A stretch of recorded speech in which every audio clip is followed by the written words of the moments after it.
मंगलम भगवान वीरो मंगलम गौतमो गणी मंगलम कुंद कुंदार्यो जैन धर्मोस्तु मंगलम सर्वमंगल मांगल्यम सर्वकल्याणकारकम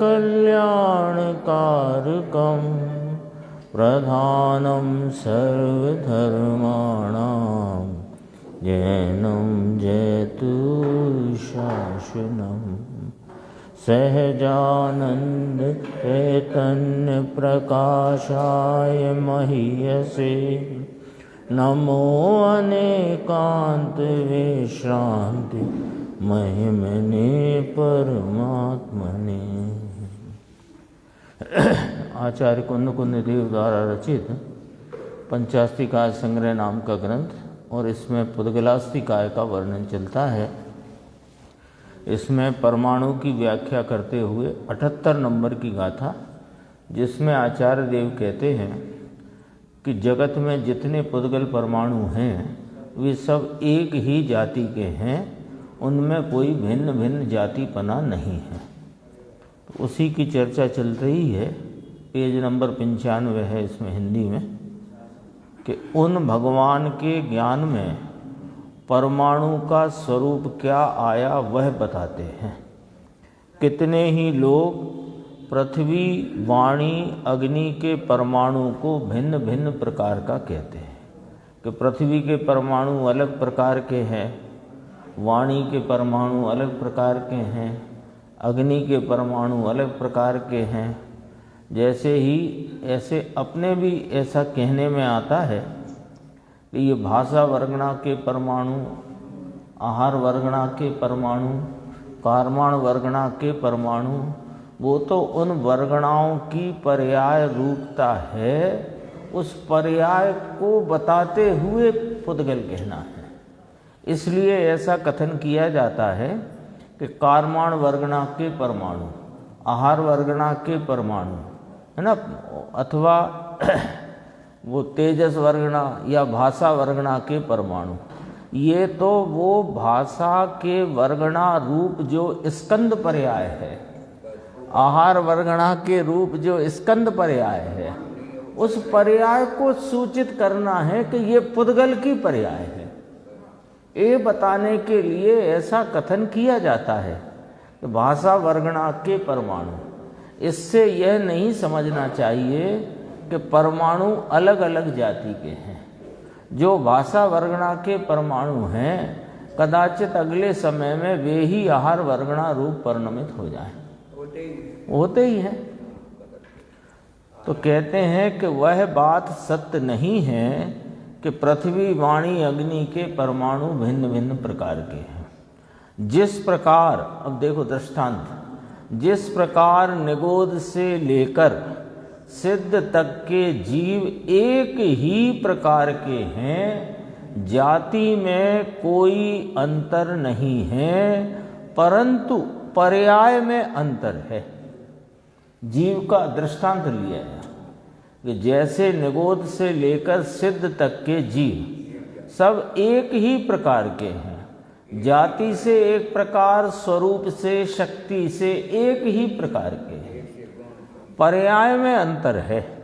उसी प्रकार पृथ्वी, जल इत्यादि के परमाणु की जाति एक है, जाति अलग नहीं है, परंतु पर्याय में अंतर है। पर्याय भेद से भेद पड़ता है।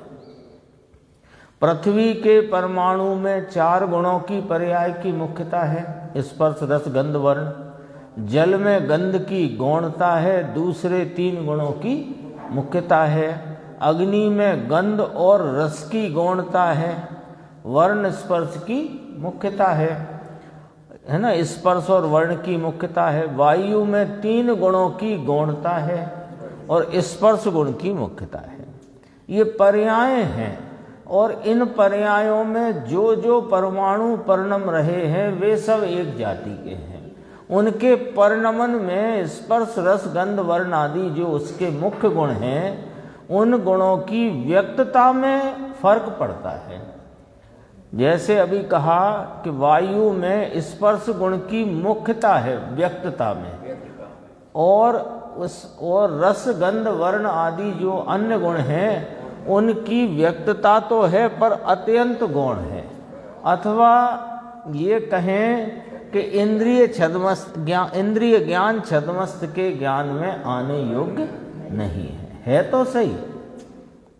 परमाणु अनेक प्रकार रूप से पलटते हैं, वे अपने पर्याय स्वभाव के कारण पलटते हैं, जीव के कारण वे नहीं परिणमते, नहीं पलटते। नमक का पृथ्वी काय जीव है, इसलिए नमक रूप शरीर की अवस्था होती है, ऐसा नहीं।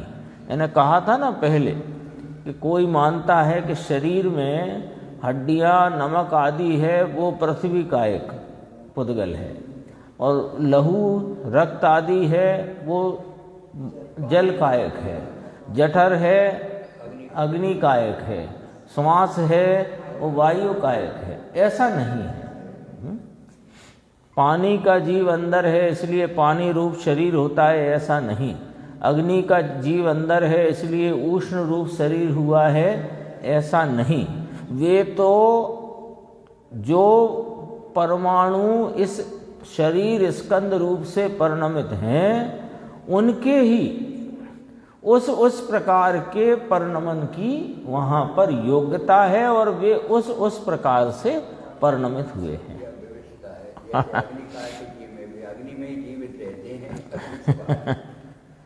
जड़ परमाणुओं की पर्यायों के कारण से शरीर हो रहा है, जीव उस शरीर की पर्याय का कर्ता नहीं है।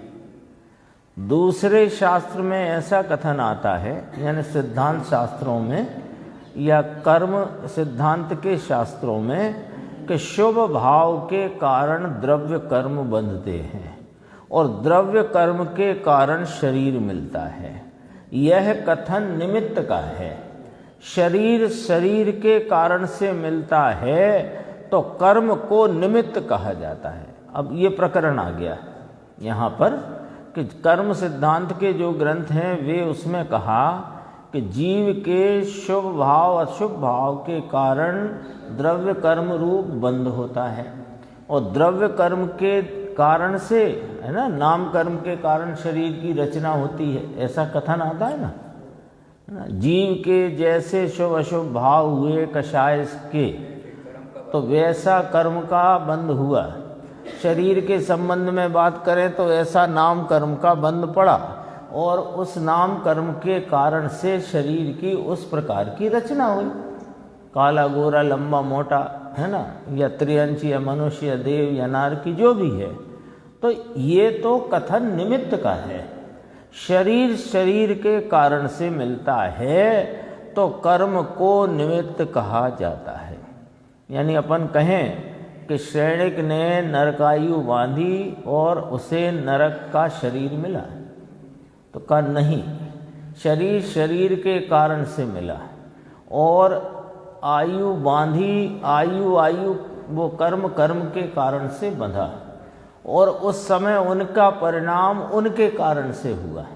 और वर्तमान में जो शरीर का और अनेक प्रकार का जो प्रतिकूल कहने में आता है ऐसा संयोग है, वो उस संयोग की स्वयं की योग्यता से है, न सब स्वतंत्र है। फिर निमित्त से कथन करेंगे तो समझ में आएगी बात। पहले सब खिचड़ी बना ली तो फिर समझ में नहीं आएगा कि खिचड़ी काहे से बनी। पहले मालूम होना चाहिए कि दाल है, चावल है, फिर खिचड़ी बनेगी। या पहले ही खिचड़ी है तो फिर मालूम नहीं पड़ता ना। तो इसको बात को यहाँ पर गुरुदेव ने प्रस्तुत किया, और इसमें गंभीर चर्चा ये है। कर्म को शुभ भाव निमित्त कहा जाता है। यहाँ कर्म की और जीव की बात नहीं ली है। प्रत्येक पुद्गल की पर्याय स्वयं के कारण से है। तो प्रश्न हो गया कि दोनों में से कौन सी बात मानना। यानी सिद्धांत शास्त्रों में इस प्रकार की कथनी है कि जीव के शुभ अशुभ भाव से कर्म का बंधन होता है और कर्म के कारण शरीर आदि संयोग मिलते हैं। तो ये सही माने कि शरीर के कारण मिलता है, कर्म के कारण बंधता है और जीव के शुभ अशुभ भाव जीव के उस समय के परिणाम रूप भाव से होते हैं। ऐसे अलग अलग माने कि इससे वो होता है और उससे वो होता है, ऐसा माने। दो आ गई ना बातें जिनागम में ही, तो उनका प्रश्न आ गया दो में से कौन सी बात माने। तो कहा दोनों समझना। देखो गुरुदेव ने कहा दोनों मानना नहीं, दोनों समझना। समझना पड़ेगा क्या व्यवहार है, क्या व्यवहार का कथन है, उसमें क्या यथार्थ है और यथार्थपना वस्तु स्वरूप का क्या है, समझना है। हाँ, पूर्वा पर विरोध नहीं होता है।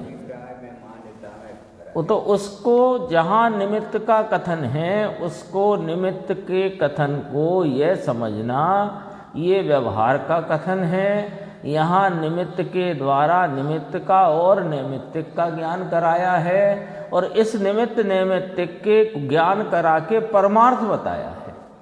वहाँ तक पहुँचना जरूरी है। हाँ, अब वो उतना भी ज्ञान कराया और वहाँ परमार्थ भी प्रतिपादित है। परमार्थ यदि नहीं आया पकड़ में, व्यवहार कभी व्यवहार के प्रतिपादन के लिए नहीं होता। हाँ, व्यवहार परमार्थ के प्रतिपादन के लिए है। गाथा नंबर 8 समय सार में स्पष्ट कहा गया है। अब देखो इसमें कहा कर्म कर्म के कारण से है, सूत्र वाक्य है। अब ये कर्म कर्म के कारण से है, उसमें शुभ भाव निमित्त है और शरीर शरीर के कारण से होता है, उसमें कर्म निमित्त है। निमित्त का ज्ञान करना परंतु समझना कि पृथ्वी के परमाणु की दशा स्वतंत्र हुई है। यहाँ तो जो जीव पृथ्वी आदि के परमाणु अलग जाति के कहते हैं उन्हें समझाते हैं कि वे अलग जाति के नहीं हैं। परमाणु की जाति एक है परंतु उसकी पर्याय बदलती है। और कोई कहता है कि हम पंच महाभूत कहते हैं और तुम पुद्गल कहते हो, तो दोनों में कोई अंतर नहीं। हम पंच महाभूत पंच तत्व कहते हैं और तुम पुद्गल कहते हो, तो क्या फर्क है इसमें? तो क्या है ना, कहने का ही तो फर्क है, शब्द का ही तो फर्क है। हमने बाबूजी कहा, उनने भाई जी कहा, एक ही तो बात है कि ऐसे नहीं, बहुत अंतर है। तो कहते हैं कि दोनों में बहुत अंतर है, बहुत फर्क है, भेद है। पंच महाभूत में तो तुम परमाणु अलग अलग जाति के मानते हो। 5 महाभूत, 5 तत्व, उन तत्वों में सब परमाणु अलग अलग प्रकार के मानते हो। पृथ्वी कायक के अलग, जल कायक के अलग, या जल के अलग पृथ्वी कायक तो वे बोलते ही नहीं। पृथ्वी के अलग, जल अलग, अग्नि के अलग, वायु के अलग, ऐसे करके तुम मानते हो। तो कहा कि यह मान्यता सच्ची नहीं है। परमाणु की जाति एक है परंतु पर्याय में अंतर है। किसी समय एक गुण की मुख्यता अथवा गौणता से अनेक प्रकार के परिणाम पर्याय में अलग अलग दिखते हैं। कभी जैसे अग्नि की बात करी तो वहाँ वर्ण और स्पर्श गुण की मुख्यता है ना, और अन्य गुण की वहाँ पर गौणता है। तो उस प्रकार के परमाणुओं के एकत्रित होकर उस प्रकार के परिणमन के कारण वह अग्नि जानने में आती है। और वो जल में जैसे उसमें स्पर्श, वो क्या नाम, वायु लो तो वायु हवा में एक स्पर्श गुण की मुख्यता है। तो वहाँ रहे परमाणुओं की इस प्रकार की ही परिणमन अवस्था है कि उसमें स्पर्श गुण मुख्यपने परिणम रहा है और अन्य गुण गौणपने परिणम रहे। है तो सब परमाणु स्पर्श रस गंध वर्ण वाले और सबके सब गुण परिणम रहे हैं। कोई तो 12 स्थान में समाती है ना उनकी हानि वृद्धि रूप व्यक्तता। तो किसी परमाणु की जब अन्य परमाणु और वो परमाणु उनकी जब स्पर्श के अलावा रस गंध वर्ण की व्यक्तता हीनी है, अनंत गुनी हीनी है और स्पर्श की अधिक व्यक्त है, तो वो वायु जैसा हमें जानने में आता है तो सब परमाणु। देखो परंतु परमाणु, ये कहा ना किसी समय एक गुण की मुख्यता अथवा गौणता से अनेक प्रकार के परिणाम पर्याय में अवस्था दशा हालत में अलग अलग दिखते हैं, परंतु परमाणु की जाति एक है। नक्की करो, नक्की करो। सोने के परमाणु अलग जाति के, लोहे के अलग जाति के नहीं, बिल्कुल नहीं, बिल्कुल। रुई के वे अलग जाति के और लोहे के अलग जाति के, बिल्कुल नहीं।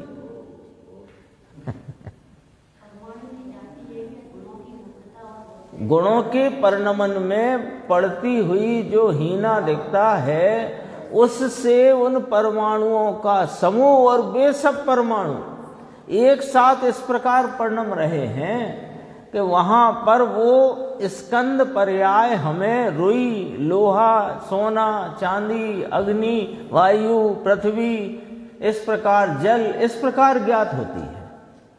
हैं सब परमाणु एक जाति के। इस गाथा का मूल भाव इतना ही है, एक जाति के।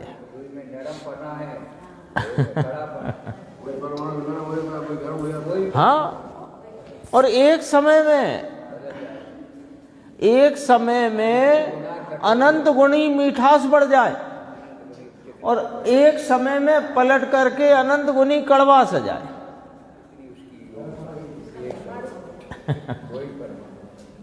ऐसा ही है। प्रश्न आया कि जिस प्रकार परमाणु अवस्था धारण करते करते पृथ्वी पानी रूप होते हैं, उसी प्रकार एक परमाणु शब्द भी करता होगा। कोई ऐसी शंका करे तो उसका समाधान करते हैं कि देखो परमाणु एक प्रदेशी है, उसमें शब्द व्यक्त करने की ताकत नहीं है। ये बात ऐसे समझना कि स्पर्श रस गंध और वर्ण ये पुद्गल परमाणु के ये खास गुण हैं, पर शब्द नाम का कोई गुण पुद्गल परमाणु में नहीं है।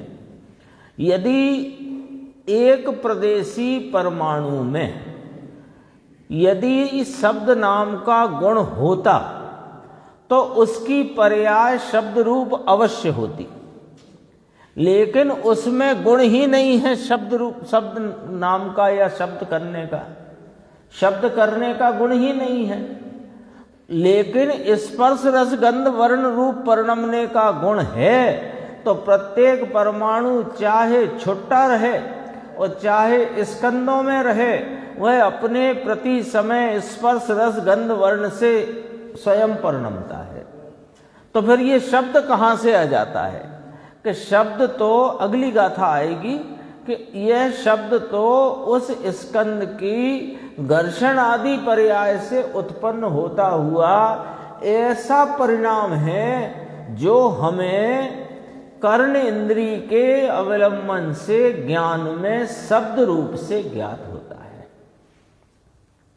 वो स्वयं नहीं है। जैसे स्कंद है ना, स्कंद भी वास्तव में गुण पर्याय नहीं है।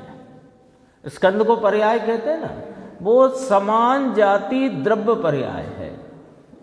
समान जाति द्रव्य पर्याय, वो गुण पर्याय नहीं है। और शब्द भी गुण पर्याय नहीं है, वो समान जाति द्रव्य पर्याय की कोई इस प्रकार की व्यक्तता है जो हमें शब्द रूप ज्ञात होती है। जैसे अभी अपन बात कर रहे थे कि वायु रूप ज्ञात होता है, अग्नि रूप ज्ञात होता है, पृथ्वी रूप ज्ञात होता है, सोने रूप, रुई रूप, लोहे रूप, ऐसे शब्द भी इस प्रकार का ही स्कंद परिणमन है, लेकिन वह स्कंद परिणमन कैसा है कि वह शब्द रूप ज्ञात होता है, तो वो द्रव्य पर्याय रूप परिणमन है, समान जाति द्रव्य पर्याय रूप परिणमन। क्यों? गुण परिणमन नहीं है, गुण की पर्याय नहीं है, वो गुण की पर्याय स्पर्श रसगंध वर्ण। चार मुख्य है, बाकी अनंत है। परमाणु एक प्रदेशी है, उसमें शब्द व्यक्त करने की ताकत नहीं है। अनेक परमाणु के स्कंद में से शब्द परिणमते हैं, इसलिए परमाणु अशब्दमय है, अर्थात कि एक परमाणु में शब्द व्यक्त करने की सामर्थ्य नहीं है। ये इस गाथा में, इसके सूत्र में ही बात आई थी ना, अशब्द है वह। फिर देखो, भगवान ने वाणी निकाली या भगवान की दिव्य ध्वनि खिरी, ऐसा जो कहा जाता है वह निमित्त का कथन है। भगवान की वाणी में तो ऐसा आया कि मैं वाणी कर नहीं सकता, वाणी वाणी के कारण से निकलती है, और वाणी निकलती है इसलिए तुम समझोगे ऐसा नहीं, तुम तुम्हारे कारण से समझते हो। अब देखो सिद्धांत, छयों द्रव्य स्वतंत्र हैं, प्रत्येक द्रव्य गुण पर्याय स्वतंत्र है, ऐसा भगवान की वाणी में आता है। अब भव्य जीव वह वाणी समझते हैं कि प्रत्येक, उसमें क्या समझते हैं कि प्रत्येक द्रव्य स्वतंत्र है, कोई किसी को तिरा नहीं देता। तथापि अपूर्ण दशा में भगवान के प्रति शुभ राग आए बिना रहता नहीं। नंदीश्वर द्वीप में भगवान की शाश्वत प्रतिमाएं हैं, वहाँ इंद्र जाकर महोत्सव करते हैं, नृत्य करते हैं, तथापि भान है कि शरीर की क्रिया और पुण्य का परिणाम वह आत्मा का स्वरूप नहीं है। हम तो शुद्ध आत्मा हैं, भगवान की वाणी में ऐसा आया है, और इंद्र भी ऐसा ही समझते, सम्यक दृष्टि है ना, एक भगवतारी है, वे समझते हैं, तो भी भक्ति आती है। मालूम है कि भगवान तार नहीं सकते, तो भी कहते हैं कि हे भगवान, इस संसार से हमें आप तार दो, आप ही तिरा सकते हो, आप ही तारणहार हो, आप ही करुणा सागर हो, आप ही कृपा सिंधु हो। अरे करुणा नाम का तो भाव ही नहीं है उनके पास। बताओ करुणा कौन सा भाव है? राग भाव है कि वीतराग भाव है? तो वो राग भाव का तो वहाँ सर्वथा अभाव हुआ है, लेकिन फिर हम अपने राग से ये ऐसा कहते हैं कि हे प्रभु आप हम पर करुणा करो। वे कह रहे हैं कि तू भी करुणा के राग से शून्य है। करुणा का राग तेरी परिणति में है, करुणा का भक्ति का जो भी राग है, राग तेरी परिणति में है, लेकिन तू राग से शून्य है, और हम पर्याय में भी राग रहित हैं। लेकिन ये तो हमारी भक्ति का राग ऐसा बोलता है कि हे करुणा सागर आप हम पर करुणा करो। वे कह रहे हम कहाँ से करुणा करें, हम तो करुणा का अभाव करके पूर्ण वीतराग भाव में विराज रहे हैं। अब यथार्थ में और भक्ति के व्यवहार में कितना फर्क आ जाता है वो समझने जैसा है। कभी अपन विचार करो गर्भ कल्याणक से 6 महीने पहले व्यवस्था करता है, जब क्यों कि मुझे अपने आत्मा के हित की वाणी, जबकि उसको उसका तो ज्ञान तो हो ही गया है, मैं दर्शन हुआ तो हिस्सा क्या है अहिस्सा है, फिर भी भक्ति में ऐसा भाव। हाँ, भक्ति का भाव है। देखो आज ये गुरुदेव ने थोड़ी बात कही है, ये समझना। आज भगवान महावीर का जन्म कल्याणक दिन है। लोग जन्म जयंती कहते हैं, ये ठीक नहीं है, बराबर नहीं है। साधारण लौकिक लोगों की जन्म तिथि को जयंती कहते हैं। गांधी जयंती कहो, नेहरू जयंती कहो। वैसे भी जयंती तो सम्यक दृष्टि की होती है और कल्याणक। हाँ, और हाँ, यहाँ तो साधारण लौकिक लोगों की जन्म जयंती। तो कहते जयंती और जन्म कल्याणक में बहुत अंतर है। जन्म कल्याणक तो अलौकिक पुरुष के होते हैं, साधारण लोगों के जन्म कल्याणक नहीं मनाए जाते। तीर्थंकर के ही 5 कल्याणक मनाए जाते हैं।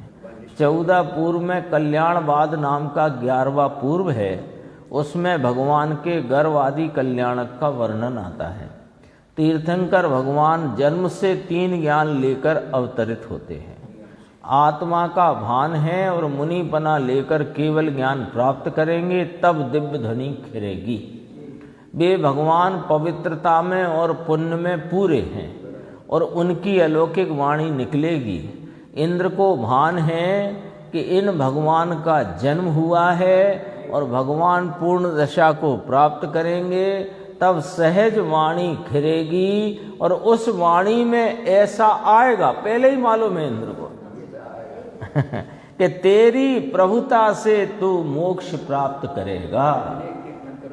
हाँ भगवान आता है तो वो उसको ये भी पता है कि वाणी में क्या आएगा, कि तेरी प्रभुता से तू मोक्ष प्राप्त करेगा। तेरे द्रव्य गुण पर्याय तीनों की प्रभुता है, तू तुझे समझेगा तो प्रभु होगा। तेरी समझी तेरे काम आएगी। और हमारे से तू तरेगा नहीं और इस वाणी के हम करता नहीं, ऐसी स्वतंत्र बात आएगी, ऐसा इंद्र जानते हैं। इसलिए वैसे पुरुष के प्रति, तीर्थंकर परमात्मा के प्रति बहुमान और भक्ति आती है और उनके कल्याणक मनाते हैं। और स्वयं से समझा है, ऐसा भान है, उसका आरोप और बहुमान भगवान के ऊपर करते हैं। ये भक्ति का, ये जो अपन ने पढ़ा ना पैराग्राफ, ये भक्ति का स्वरूप ये है। क्यों आती है, क्या होती है, किसको होती है, पूरी भक्ति का स्वरूप ये है ना। ये तो इतनी स्वतंत्रता चित्त में निर्णय करके फिर भगवान की भक्ति करोगे तो तुम्हें भगवान का भी यथार्थ स्वरूप ज्ञात होगा और उनके निमित्त से, स्वयं की समझ से अपना स्वरूप अपने को ज्ञात होगा। तब निमित्त नैमित्तिक संबंध होगा। परंतु जो अज्ञानी प्ररूपक ऐसा कहते हैं, अज्ञानी कहते हैं हमारी वाणी से तुम तरोगे, तुम्हारी पामरता होने पर भी हमारी प्रभुता की मदद से मैं तुमको तार दूंगा। ऐसे एक के कारण दूसरे में कार्य होता है, ऐसा मानने वाले अपने को पराधीन मानते हैं, है ना। एक जिनेंद्र परमात्मा और उनकी परंपरा के अलावा जितने गुरु हैं जगत में, वे यही कहते हैं कि मेरी शरण में आओगे तो मैं तुमको तार दूंगा। वे ये कहते हैं। और जिनेंद्र परमात्मा कहते हैं कि मेरी तरफ भी तुम देखोगे तो तुम्हें राग उत्पन्न होगा, चैतन्य की गति नहीं होगी, दुर्गति होगी। भगवान के सामने हाथ जोड़ते हैं और कहते हैं भगवान हम भगवान बने आए हैं, तो भगवान कहते हैं पहले हाथ जोड़ना बंद। जैसा हमने अपने हाथ के ऊपर हाथ रखा है, ऐसा हाथ के ऊपर हाथ रख ले तो भगवान हो जाए। वो तो सच में तो दर्पण के समान, दर्पण के समान है। उनकी प्रकट पर्याय अपने स्वरूप को दिखा रही है कि जैसा मेरी पर्याय में प्रकट है, ऐसा तू स्वरूप से त्रिकाल विराजमान है, ऐसा बताते हैं। देखो नीचे लिया कि जो ऐसा मानते हैं, मनवाते हैं, कहते हैं, बताते हैं कि मेरी शरण में आओगे तो हमारी प्रभुता की मदद से मैं तुमको तारूंगा, तो कहा वे सुनने वाले जीवों को भी पामर मानते हैं। इसलिए उनके अभिप्राय में पूरे जगत के जीव पामर हैं। ऐसे अज्ञानी जीव की वाणी धर्मी जीव नहीं सुनता। धर्मी जीव ऐसे अज्ञानियों की वाणी नहीं सुनता और उसके कल्याणक नहीं मनाए जाते। धर्मी समझता है कि यह जीव मुझे पामर बनाता है और दूसरे की प्रभुता में आक्षेप करता है, दूसरे जीव के राग द्वेष टाल सकेगा, ऐसा कहने वाला राग द्वेष की प्रभुता को भी नहीं समझता। राग द्वेष भी वो भी एक समय में उत्पन्न होता हुआ उत्पाद सत है उस समय का, क्योंकि सामने जीव राग द्वेष करने में भी स्वतंत्र है। स्वयं विकार करे तो होता है और स्वभाव सन्मुख हो तो राग द्वेष नहीं होते। फार्मूला है ये तो, मूल। अज्ञानी के वाक्य निर्बल हैं। हाँ, क्या निर्बलता है अज्ञानी की कथनी में? कि किसी के आशीर्वाद से कल्याण हो और किसी के श्राप से अकल्याण हो, ऐसा कहने वाला वस्तु की स्वतंत्रता को नहीं समझता। जाओ मैं तुम्हें आशीर्वाद वरदान देता हूं, तुम्हारा यूं होगा, और मैं तुम्हें श्राप देता हूं कि तुम्हें ये होगा। तो वो तो अभी वस्तु के स्वातंत्र को, उसकी द्रव गुण पर्याय सत्ता को स्वतंत्र स्वीकार ही नहीं करता।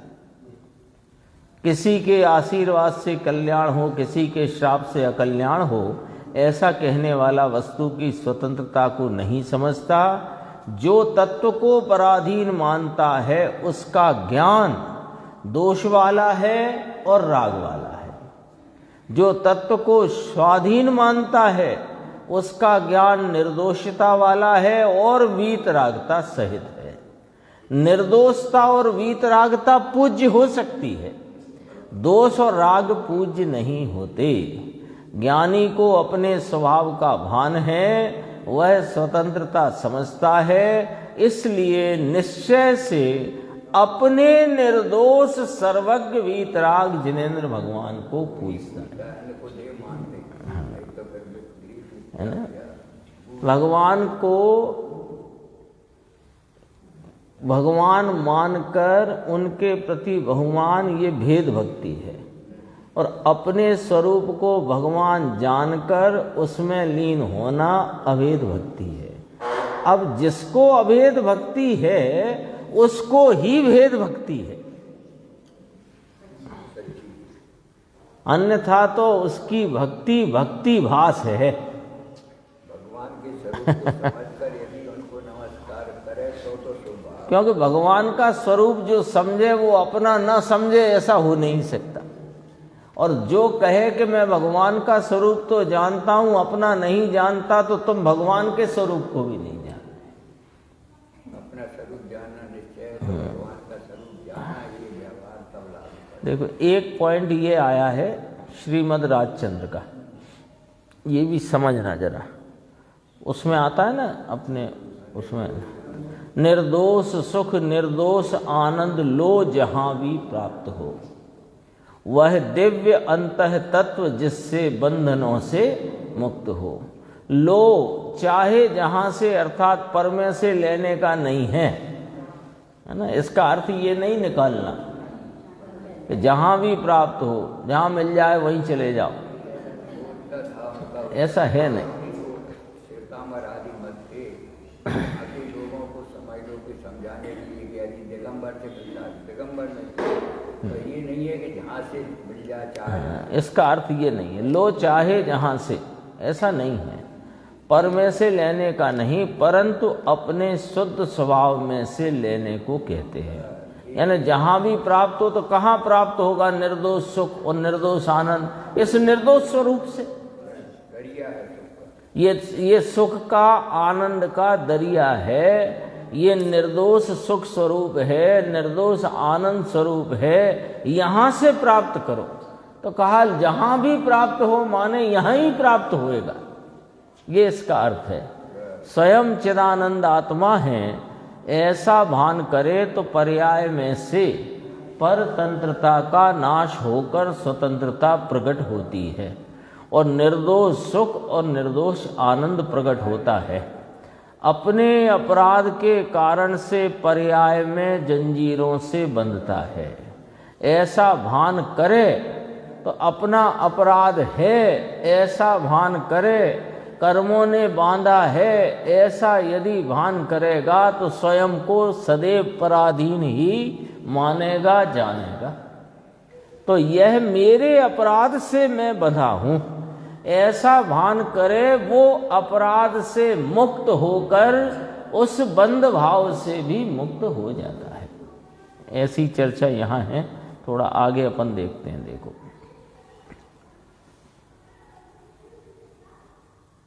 एक ये प्रश्न आया है, कोई ऐसा कहता है, आगे चल के है थोड़ा सा ये इसमें एक बात ये भी आई है, देखो ये भी पढ़ लेते हैं। ये किसी ने प्रश्न भी किया था मेरे से सवेरे, तो इसमें आ गया जवाब। ये इसलिए पढ़ते हैं। यह सब बात शब्द समय में से निकली है। जो चर्चा अपन कर रहे हैं कि प्रत्येक जीव और प्रत्येक अचेतन पदार्थ सब स्वतंत्र हैं, सब अपने द्रव्य गुण पर्याय सत्ता से रहे हुए स्वाधीन वस्तु हैं, जगत के स्वाधीन पदार्थ हैं। यह सब बात शब्द समय में से निकली है। शब्द अथवा वाणी स्वतंत्र है। आज भगवान का जन्म दिवस है, इसलिए गांव-गांव में भाषण होंगे कि भगवान ने यज्ञ में से बकरों को बचाया, स्त्री को हक दिलाया इत्यादि। ऐसा कहने वाले भगवान की वाणी को नहीं समझते।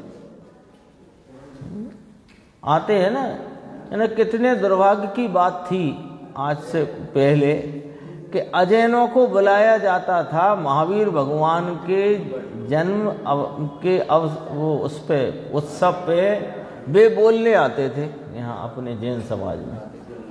कभी सक्सेना साहब, कभी कोई साहब, कभी कोई साहब, कभी मजिस्ट्रेट साहब, पता ही नहीं है। और हम सुन रहे हैं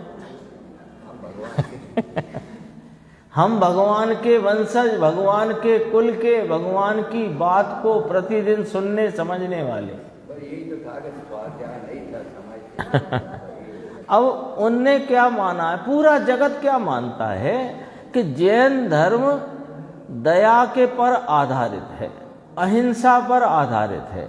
लेकिन दया और अहिंसा का स्वरूप पता नहीं। यही मानते हैं ना।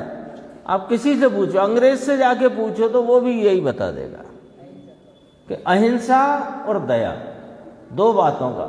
लेकिन दया और अहिंसा क्या है कि दया नाम स्वयं की दया और अहिंसा नाम परिणति में राग की उत्पत्ति नहीं होना, इसका नाम अहिंसा। अब यहाँ तक तो, यहाँ से तो जैन धर्म शुरू होता है, यहाँ से तो शुरू होता है। अब यहाँ तक किसी को पहुँचना नहीं तो फिर यही बातें कहेंगे कि यज्ञ में बकरों की बलि हो रही थी तो भगवान ने बकरों को बचा दिया, स्त्री को हक दिला दिया। अरे ऐसा कहने वाले भगवान की वाणी को नहीं समझते। ऐसी भगवान की वाणी नहीं हो सकती।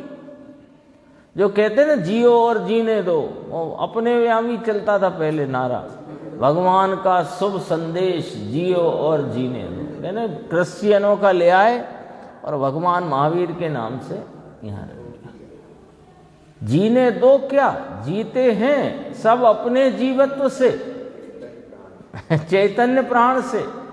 तुम क्या जीने दो और तुम क्या मारोगे?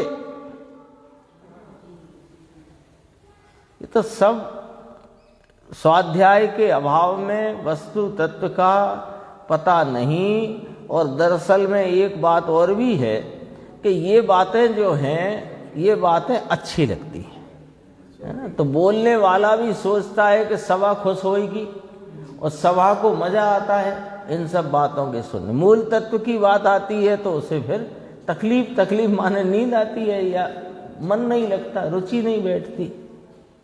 देखो ये पॉइंट मुझे पढ़ना था, किसी ने पूछा भी था।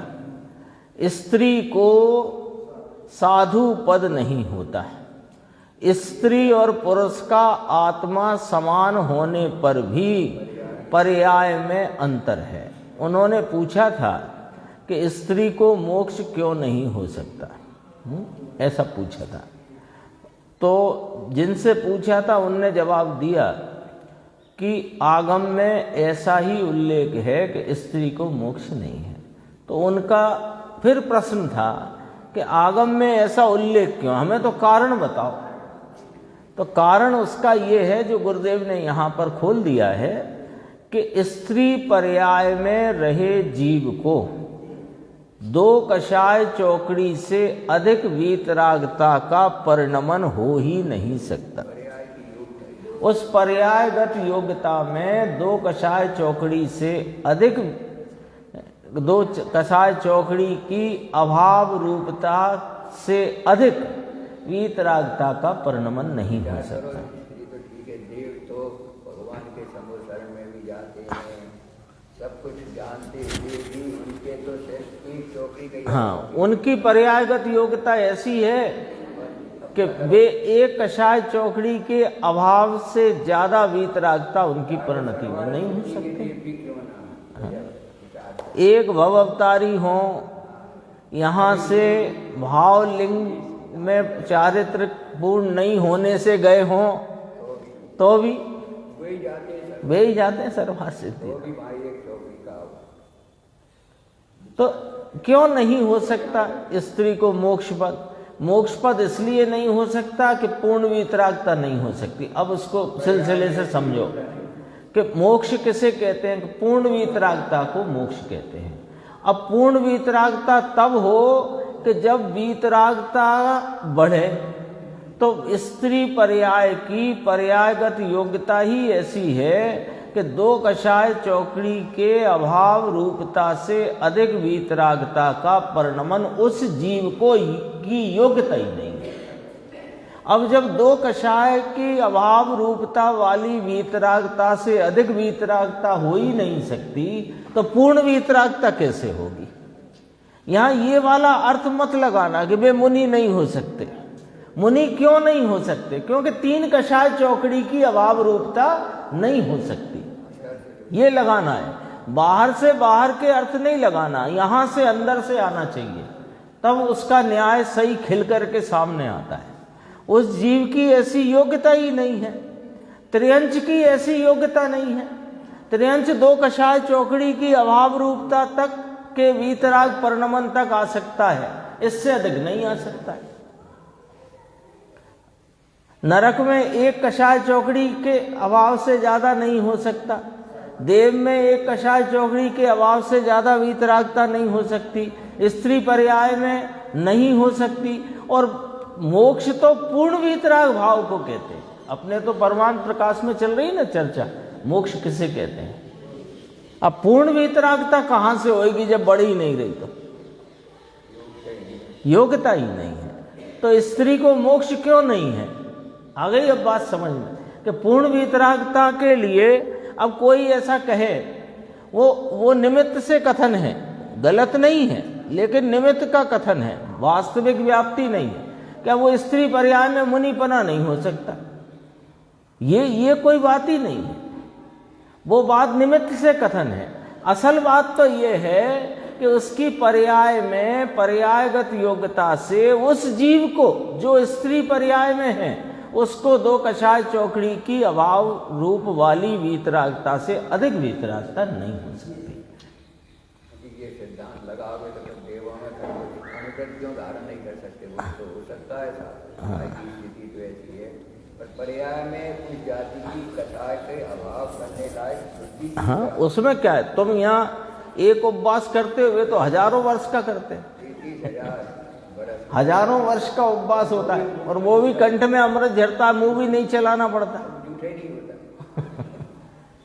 लेकिन बात तो ये सब बाहर की है ही नहीं, बात तो अंतरंग में वीतरागता के जन्म की, वीतरागता के वृद्धि की और वीतरागता के पूर्णता की बात तो ये वाली है। देखो, स्त्री और पुरुष का आत्मा समान होने पर भी पर्याय में अंतर है। साधु पद अंगीकार करने के लिए जितनी वीतरागता चाहिए, यानी अभी तो साधु पद की बात करो तो तीन कषाय चौकड़ी की अभाव रूप वीतरागता चाहिए। उतनी स्त्री की पर्याय में प्रकट नहीं हो सकती। समकिती स्त्रियां समझती हैं कि हमारा आत्मा द्रव्य और गुण से समान होने पर भी पर्याय की हद इतनी ही है कि 5वें गुण स्थान से आगे नहीं बढ़ते। और मुनि पने में वस्त्र का राग रह जाए ऐसा नहीं हो सकता।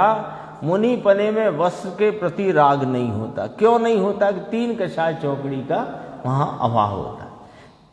मुनि निर्गंध दिगंबर ही होते हैं। ऐसी जिस जिस भूमिका की जितनी जितनी हद है। यहाँ वस्त्र की बात गुरुदेव ने श्वेतांबरों को लक्ष्य करके मुख्यता से कही है, क्योंकि श्वेतांबर मानते हैं कि स्त्री को भी मोक्ष होता है। हाँ, तो वस्त्र सहित मोक्ष मानना ये इसलिए गलत है क्योंकि जिनेंद्र परमात्मा कहते हैं कि जिसकी परिणति में 3 कषाय चौकड़ी की अभाव रूपता प्रकट हुई है उसको वस्त्र के धागे के प्रति भी राग नहीं रह सकता। राग नहीं रहता तो संयोग नहीं होता उस जाति का। ऐसी जिस जिस भूमिका की जितनी जितनी हद है तत्प्रमाण बतलाए वो वाणी सच्ची है। वस्त्र सहित मुनिपना बतलाए स्त्री को मुनिपना और मोक्ष माने वह वाणी और शास्त्र सच्चे नहीं हैं। सूत्र पाहुड़ में आचार्य कहते हैं कि जो कोई जीव सूत्र से एक शब्द आड़ा टेढ़ा आगे पीछे करे वह अनंत संसारी है। वैसा जीव पूजनीय नहीं है। जिसने सर्वज्ञ की परंपरा से चले आ रहे सूत्रों में फेरफार करके मिथ्या शास्त्र रचे हैं उसमें मिथ्या दृष्टि निमित्त है, समकिति निमित्त नहीं होता। और कोई ऐसा कहता है कि भाषा मिथ्या रूप से निकले उसके हम कहाँ करता है? हम थोड़ी भाषा या शब्द के करता है। कि भाषा का करता तो भैया ना ज्ञानी है ना अज्ञानी है, कोई नहीं है, ये बात ठीक है। परंतु भाषा हुई उस समय किस जीव का निमित्त था वह वाणी द्वारा निश्चित किया जा सकता है। शास्त्र के शब्दों के कर्ता तो पुद्गल परमाणु हैं, परंतु वे शास्त्र उल्टे और विरुद्ध लिखने के भाव, उस प्रकार का राग, उस प्रकार की इच्छा, उसका कर्ता अज्ञानी जीव है। इसलिए उनमें अज्ञानी जीव निमित्त है ऐसा कहा जा सकता है। जैसे कि एक जगह 5 श्रीफल पड़े हैं तथापि कोई जीव कहे कि वहाँ 3 श्रीफल पड़े हैं तो 3 श्रीफल पड़े हैं ऐसे शब्द तो शब्दों के कारण निकले हैं। देखो अभी इसका बहुत अच्छा यहाँ दृष्टांत है, परंतु पीछे उसका ज्ञान खोटा है ऐसा सिद्ध होता है। वाणी के कारण से नहीं परंतु वाणी के पीछे रहा हुआ बोलने वाले का ज्ञान खोटा है ऐसे सामने वाला जीव अपने ज्ञान से निर्णय करता है। उसी प्रकार मिथ्या दृष्टि के शास्त्र के कथन में आता है कि मुनि को वस्त्र होता है, स्त्री को मुनिपना होता है, तो वहाँ उन शब्दों का तो पुद्गल के कारण से परिणमन हुआ है। उनका कर्ता आत्मा नहीं है, परंतु उन शब्दों में निमित्त रूप से अज्ञानी जीव है ऐसा उन शब्दों से निश्चित हो जाता है। अभी कहा ना 5 श्रीफल रखे हैं सामने, वो किसी ने कहा नहीं यह तो 3 श्रीफल हैं, तो वो तो वाणी हो गई वाणी के कारण से, लेकिन इसको ज्ञान नहीं है ये निश्चित हो गया उसके इस वाणी से। उन शब्दों में निमित्त रूप से अज्ञानी जीव है ऐसा निश्चित होता है। और वीतराग की वाणी में ऐसा आता है कि प्रत्येक द्रव्य स्वतंत्र है, मुनिपने में वस्त्र नहीं होते, स्त्री को 5वें गुणस्थान से अधिक नहीं होता। वहाँ वाणी तो वाणी के कारण है, पर वाणी के पीछे रहा हुआ ज्ञान सम्यक ज्ञानी का है अथवा केवल ज्ञानी का है अथवा लेखन के ऊपर से शास्त्र लिखने वाला ज्ञानी है ऐसा निश्चित होता है। भगवान की वाणी को भी सत कहा है और उसे पूजनीय कहा है। जिस प्रकार के शब्द होते हैं उसके पीछे अज्ञान काम करता है या कि ज्ञान काम करता है, उसका ख्याल ज्ञानी को आ जाता है। आगे बहुत अच्छा दृष्टांत है, अपन आगे की स्वाध्याय में